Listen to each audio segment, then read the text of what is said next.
2, 1, and we're live. I need to stop using Joe Rogan's intro. He's going to come to Cape Town and kick my ass with his black belts in Taekwondo. Nick von Stein, how you doing? Hello, Daniel. I like the intro. How are you? Very good, thank you. We spoke the other day about it hasn't been passed, so it's not a law, but tell us a bit more about Mmusi Maimane and the fact that he can run as a candidate in the elections in South Africa as an individual. Hello, everyone. Long story short, previously you had to be part of a political party to be able to go into parliament, to be able to be a provincial candidate, to be able to be a national candidate, to be able to be president. This has now changed, or it's going to be changed before our next election, in theory, whereby people who are individuals can run. So it doesn't sound like a big change, but it is a big change because there's a lot of questions regarding our voting system that come into play. And I mean, it's a long story, but people can go look up it. But we're essentially going to become slightly more like the British system, whereby you vote for individuals and those individuals collectively form a party. So it'll be a mixed system.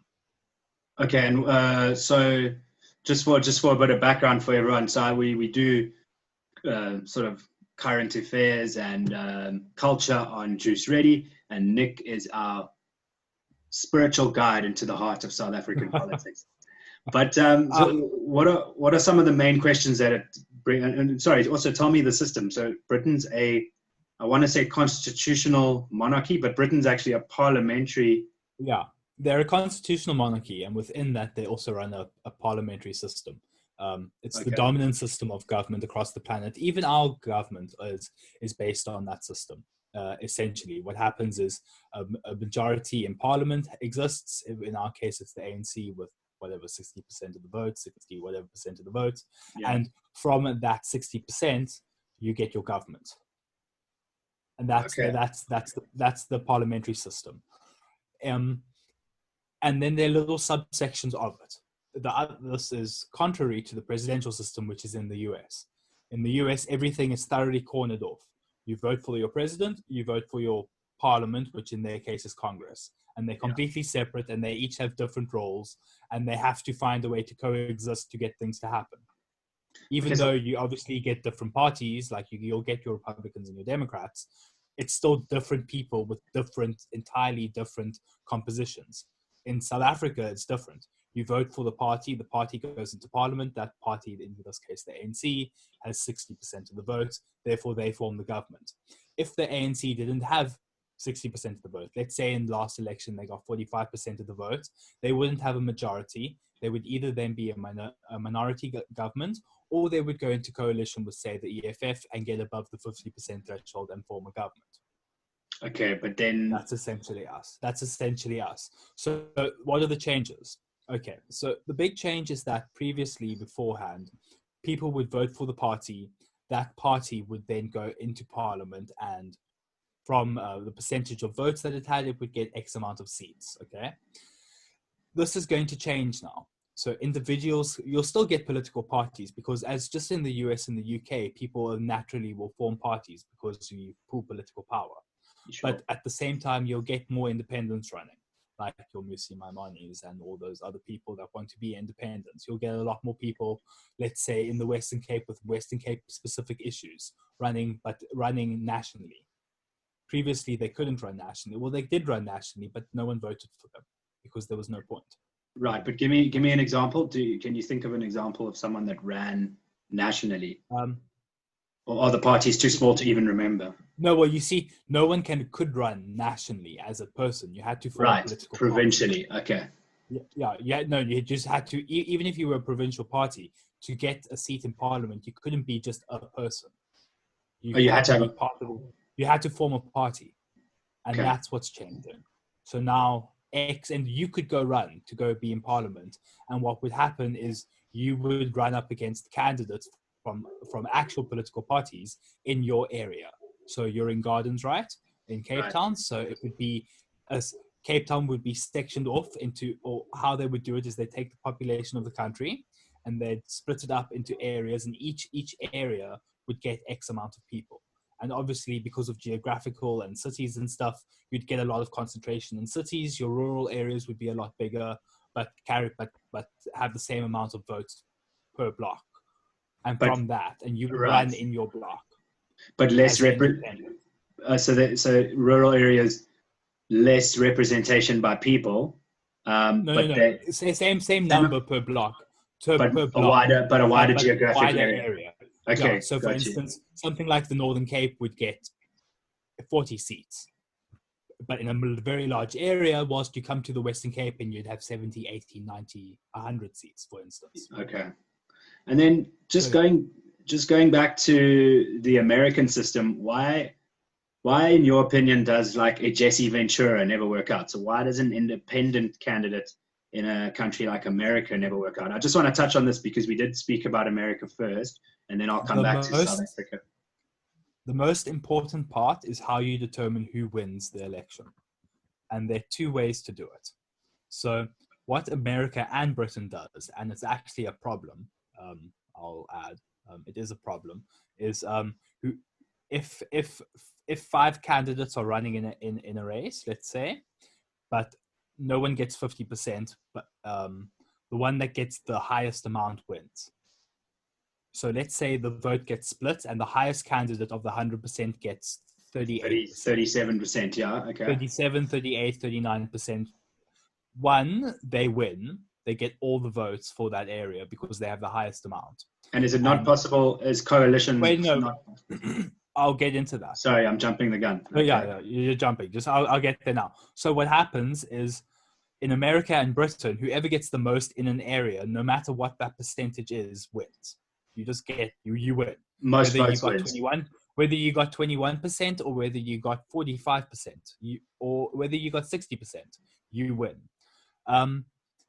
So what naturally happens is that makes power consolidate and you get 2 parties. Okay. Because over time, people want their vote to matter. So they gravitate towards either the one side or the other side. And so in America, you get two parties. You get Democrats and you get Republicans. And anyone voting for a third candidate, it's pointless because 95, 97, 98% of the votes are going to go for those 2 parties. And you're literally wasting your vote. However, it does still have very big impacts, third parties. So for instance, if you look what happened in 2016, Trump won by 3 states. In those states, he collectively got 75 to 80,000 more votes than Hillary Clinton in those 3 states. However, if you look nationally, Clinton got more votes. And those type of problems can come about. So if you go and you look within those 3 states, which is Michigan, Wisconsin, and Minnesota, I can't remember the third state what it was, but somewhere in the Midwest. No, not Alabama. Alabama's Republican. But somewhere in the Midwest, there were 3 states. I know that it was Michigan, Wisconsin, and someone else that Trump won that people didn't expect him to win. And if you go and you look, a lot of the votes that Hillary Clinton should have got went to a third candidate. So that's why, So if she had gotten those extra 100,000 votes in 200, 300,000, whatever votes in those 3 states, the world would be very different. So she got the popular vote, but she didn't get the electoral conference. No, she had 3 million more national votes if you just looked at raw numbers. But because Trump won in specific places by specific numbers, he's the president. And what do you say to people like me I'm not on the left or the right. I mean, I think that, when it comes to, when it comes to just human rights, I'm on the left, but when it comes to gun ownership, I'm on the right. So is there a place for me in American politics if I was a US citizen? Yeah, you would probably be a moderate Democrat. Okay. Or something that's what people probably describe you. I suppose because you get a lot of Americans that are like socially liberal and I would say socially liberal, but on economics and on gun ownership and on issues regarding personal freedom, they're very much on the right of things or the center right of things. And those people you would probably describe as moderate Democrats today. But a lot of They're them the vote. ones. They're the ones that swing elections at the moment. Yeah, and I think well, I think a lot of them voted for Trump because they're just sick of the. They were, yeah. They're sick of what the. happens in November. I think Trump's going to wipe the floor again because we've got, he's not. and we can have a whole nother episode about this, and I'd love to have you back on. But I mean, just the way that the left, and when I say left, I'm talking about I'm not talking about moderate left. I'm not talking about people who care about human rights and want to see everyone succeed and they want to see equality. I'm talking about far left and how ridiculous it's become. And when you try and speak to a person on the far left, it's, there's no freedom of thought. It's just all, there's no logical conversation. It's far left or nothing. And that's what maybe we should have another episode about this, but that's I'll say that you get your extremes on both sides. Oh yeah, no, and that's the problem. That's the problem is who people choose to listen to and who people choose to engage with, because there's actually probably a broad consensus of things amongst the majority of population, the majority of people when you go down to it, with obviously minor differences. But everyone, because of social media, everyone amplifies the extremes. Correct. And that's where we end up today. That's where we are. But I just want to add one last thing. Go for it. You know how I was talking about how you determine who wins the election matters, and then I gave the American and British example whereby you had to, whoever got the most votes got the win, whether it was 20% or 50% or 50%. Yeah. There's another way to do it.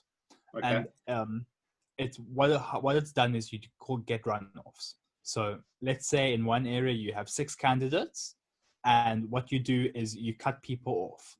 So 6 candidates run, and then what happens is you select the 2 candidates that got the most votes, and then you have a runoff, and then people select between those 2 candidates. That's one way to do it. There's another way to do it whereby people list all of the candidates. So you vote for all 6 candidates, but you rank them according to your preferences. So obviously number 1 is your main vote, the one who you would like to win. But you also rank candidates 2, 3, 4, 5, and 6 in order of preference. In order of preferences, and what happens is there's an assigned score to whether you as candidate A were first or second on my ballot, and you get a score rank. And then what happens is you take the first rank, so number A, and let's say you get 2 people. And then you rank everyone according to their scores where they got upon everyone's ballots. And you can also add in negative ballots. So I really do not want this person, for instance, to be in power. You can add like a negative one. And then you rank it. And then whoever has the highest ranking out of all of the votes, wherever they occur, they are the winner. And that's far more fair, because you'll get people who take far more nuanced positions on things. Why do you? We're not going to go there, but okay, that's another way to do it. But is that in the legal system for presidential elections? No, that's parliamentary systems. You get a parliamentary system. Yes. We're a parliamentary system. So is the UK. So is the majority of the world. And you get a presidential system. The 2 examples I can give of presidential systems are France and the USA. But the majority of the world, when you think of democracies, it's a parliamentary system. Majority of the Western world. No, not the Western world. The majority of democracies, full stop, that are actual democracies. Okay, in terms of number of countries, not in terms of number population. of countries. Yeah. Okay. Number of countries that are democracies on the planet, that are actual democracies. I mean, you could argue. I mean, it's all much of a muchness, but there's a grey area between democracies and non-democracies. For instance, like Iran. Iran has a supreme ruling council, but they also have elections. But we're gonna have to cover. It's not a democracy, though. Yeah, no, I don't think it is either. But I don't want to stand on anyone's toes, and we're gonna have to cover Iran with. I'm gonna cover Iran with another episode, and hopefully we'll get an Iranian person on who's lived in Iran and can tell us more about that. Reach out, Awesome. guys. Reach out if you're watching this and you want to join Juice Ready. So, Nick, what did you? Why do you say we'll never go there? I mean, it's too complicated and it costs too much money to do because you have to rank everyone by rankings, and it's just not preferable. So what I think the way they'll either do it is we'll follow like a UK system where whoever gets the most amount of the area wins. Are you talking like 10 years down the line, 20 years down the line? You're talking about an evolution of our democracy. The next election. Oh, right. The next I see. In theory, the changes have to happen before the next election. So the question is, how do we come up with a system that works? And when is our next election? Sorry, I didn't brush up on my politics. Now you're asking me a question. It would be 2024. Okay. Well, I thought I was going to run in 2028, but maybe I'll individually I'll cancel that. No, it'll be 2029 for you. It's every 5 years. Okay. Yeah. So what will happen is we'll have a mixed system. So we'll still keep our current system with political parties because that's in our constitution. They can't change that.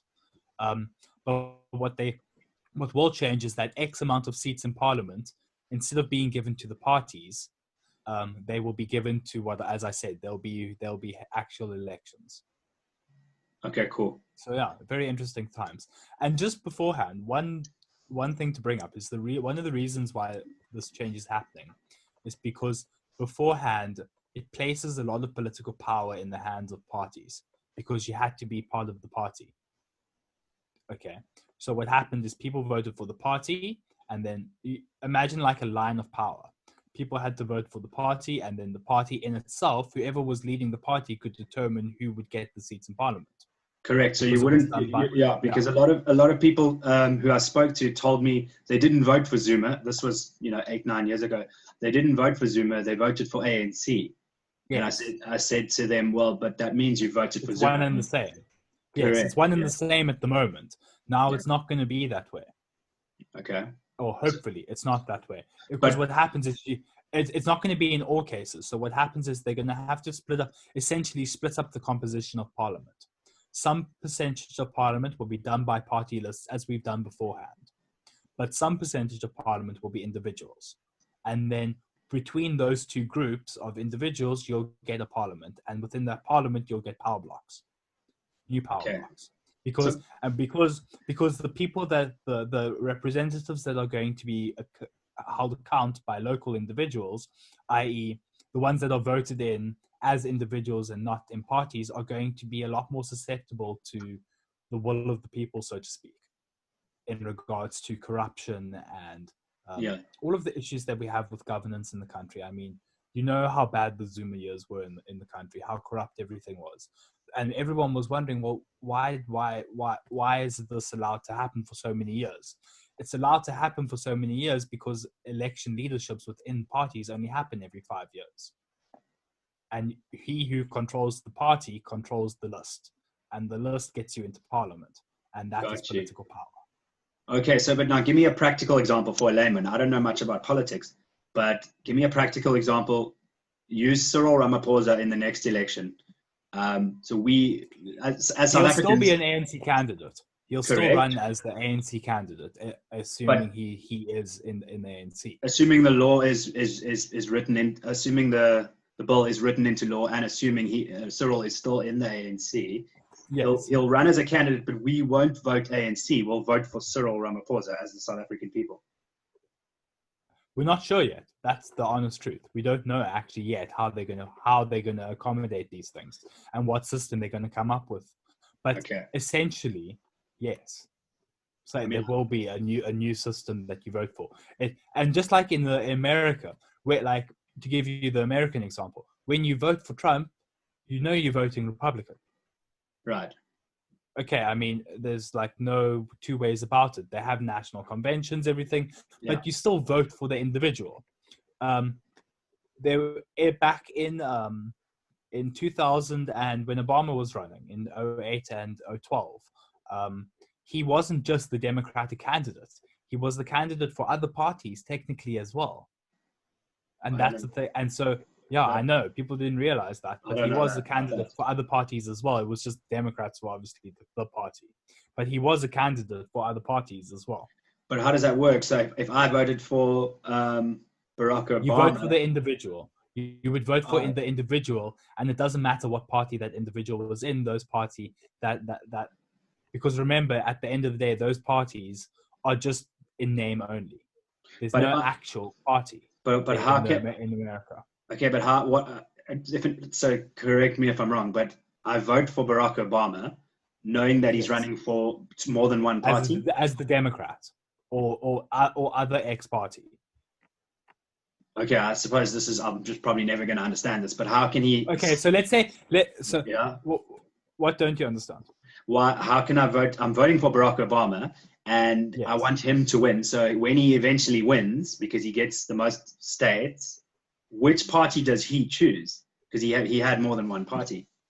So which Well, party he does he doesn't pick a have? party. It's an informal association technically. Okay. You know, Right. like how you Because get your Democrats and your Republicans, they exist in name only. There's no actual political institution called the Democrats in America. I it's the mean, there idea. is, it's the idea of the Democrats and everything that it encompasses makes up the Okay. Democratic Party.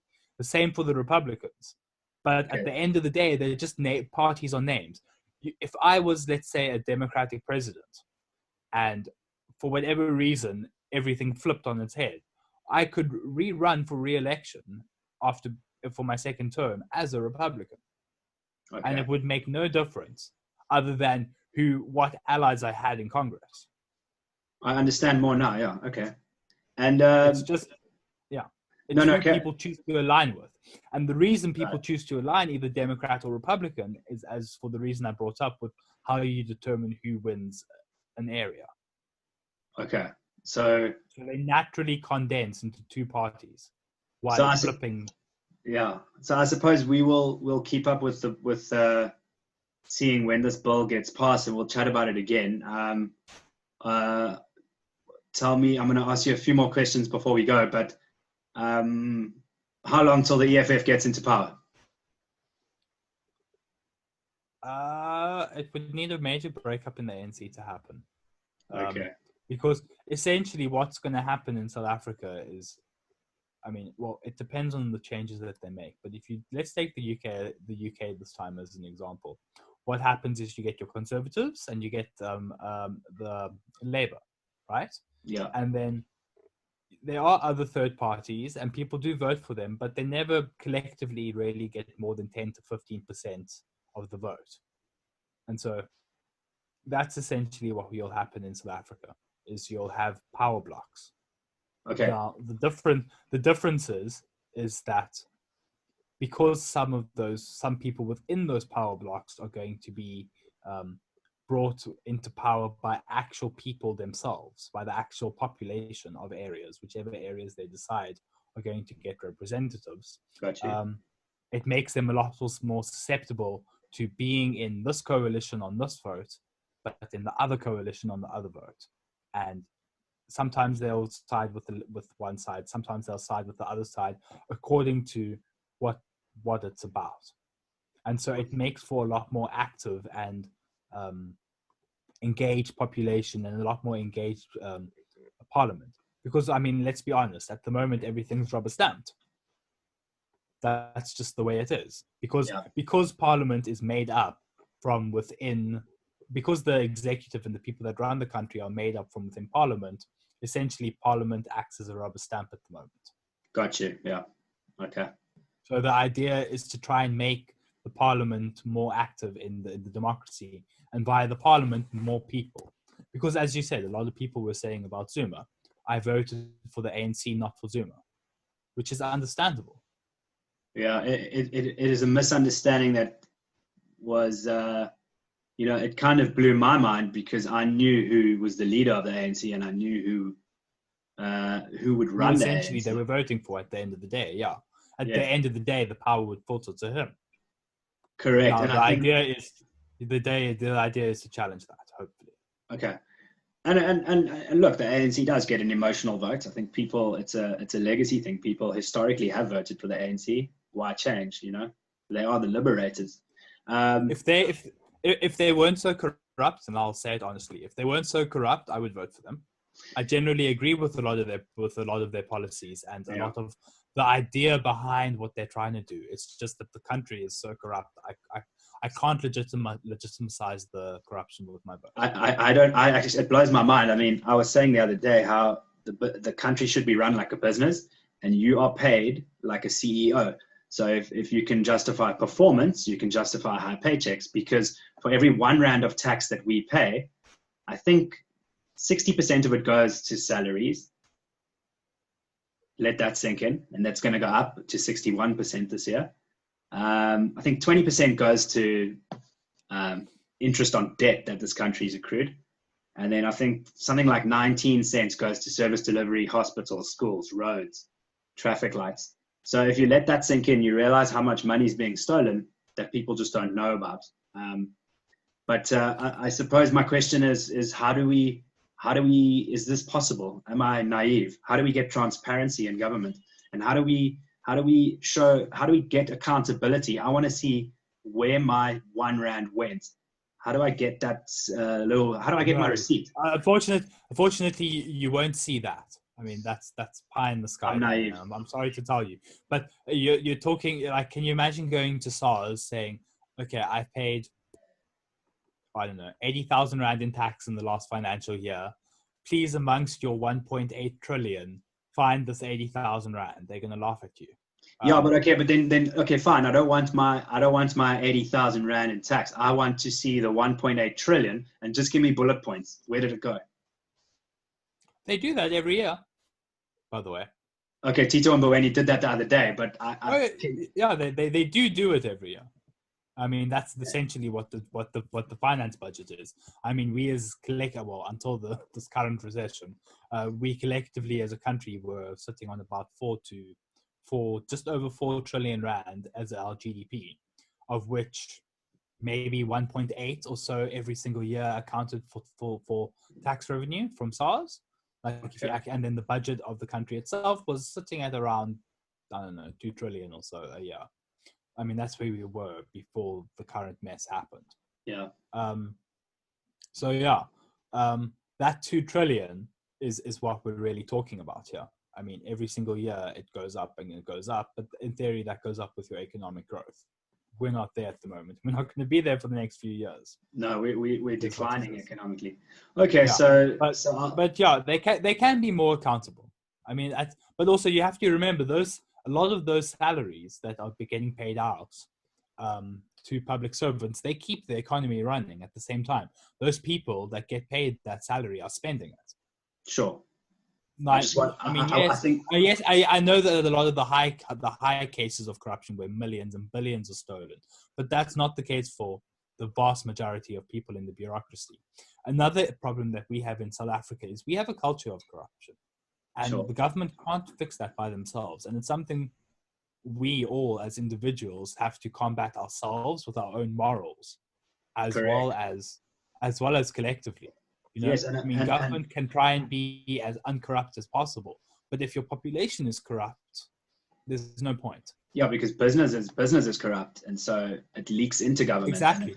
The problem we have, especially in the South African context, is that the ANC inherited this corruption.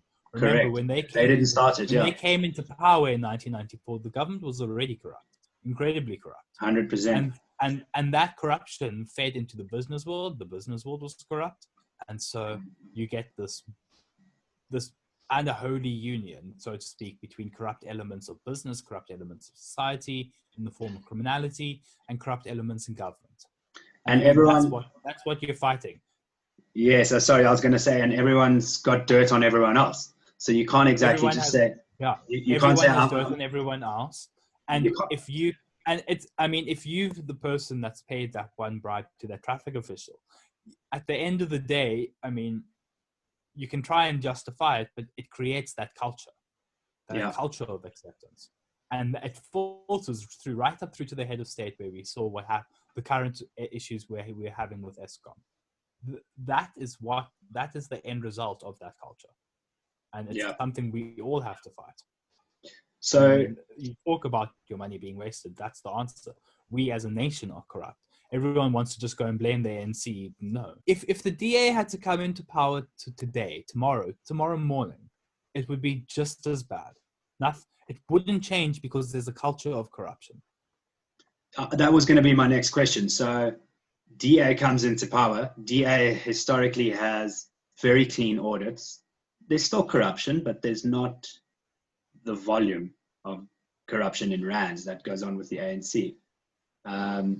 You say that the DA would be exactly the same. Remember, yeah, it's true. I mean, you can argue the ANC is more corrupt and that it would improve under a DA administration. I think you could argue that maybe. But also, the DA is new in regards to they would only have been in power for a few weeks, a few months, a few years. Multiply that by a few elections, and they would end up being just as corrupt as the ANC because of the dynamics of our political structure at the moment, which is why these changes are happening. And the way it works and the way politics works with business. Yeah, just in general, everything's so interconnected. It's so easy to go open a bank account somewhere. If you want to, it's so easy to be fraudulent or be corrupt if you really wanted to. And people are desperate in the country because of our inequality. It goes hand in hand.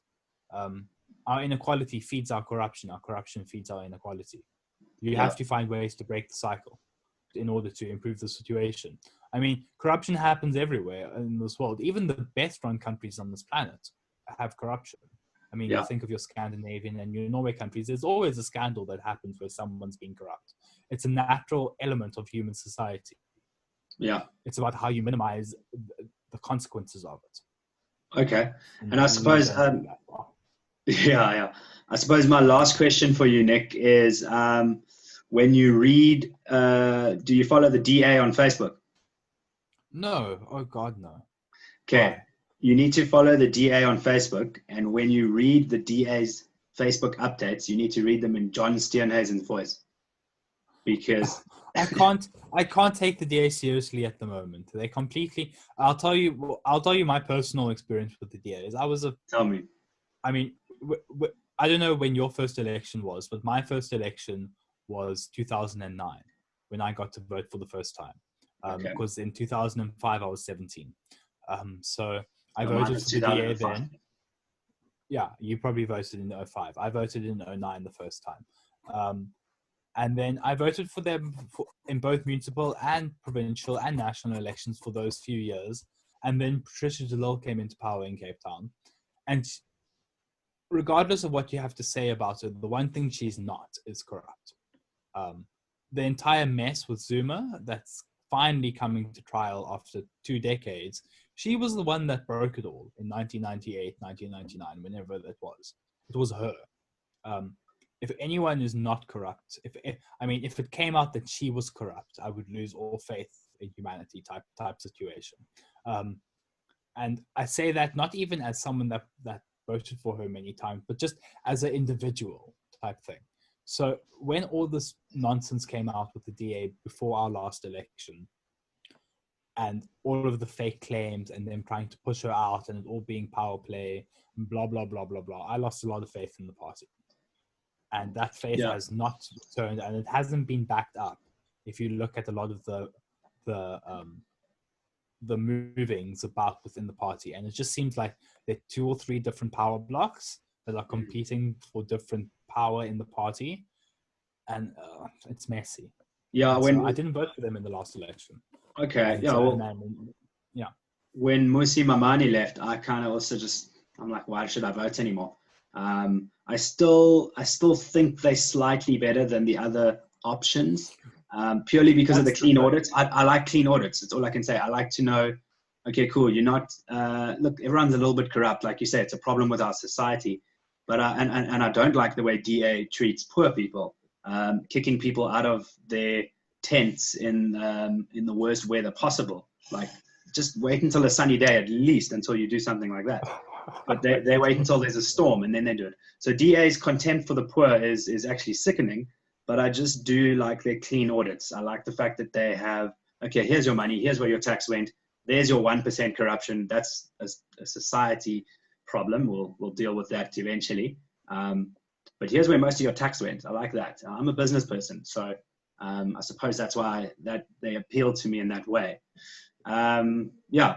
Oh yeah, you can't argue with the fact that they do generally get the best auditing credits in the country. Yeah. But still, as I said, go and put them in power in other places and see what that looks like. Go and put them in power over decades across the entire country and see what that looks like.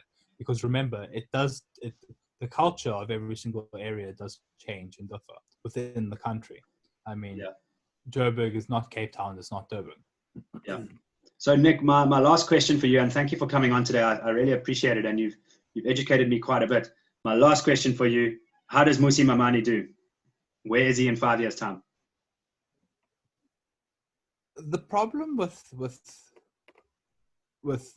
Musi personally, I mean, I can agree with a lot of his propositions and a lot of his statements, but he just doesn't have the gravitas. Do you understand that word? Like, Tell me aura. more. The aura isn't there. I don't know how else to put it. Yeah, I think you're right. I think Cyril Ramaphosa's got it. Cyril has it. You know, it's that X factor. It's that little X that happens with when you're voting for someone, whereby they have to draw you in, and it's an unfortunate aspect of human society, because if we voted for the quote unquote best candidate, there wouldn't be a need for elections.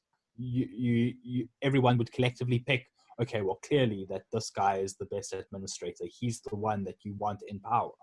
Yeah. But that doesn't happen in reality. You want to get drawn to someone. You want to get inspired by someone. Cyril can do that.